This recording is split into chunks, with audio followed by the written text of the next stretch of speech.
এই যে প্রায় চলে এসেছি, দেখতেই পাচ্ছ বড়মার মন্দির, একদম বড়মার মন্দিরের সামনে।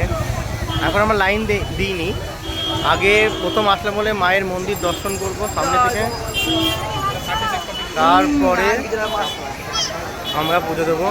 এই যে ধর্ম যার যার, বড়মা সবার প্রচলিত আছে। এই যে বড়মা মন্দির,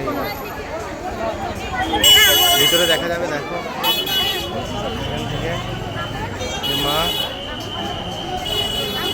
প্রচুর লোক আজকে।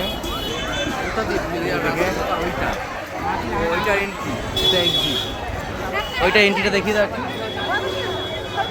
এই যে এখান থেকে এন্ট্রি আছে। আমরা আবার যখন লাইনে দাঁড়াবো তখন তোমাদের বলবো, একদম পেছন থেকে একটুখানি, তারপর আবার দেখা হচ্ছে তোমাদের সঙ্গে, দেখে নাও।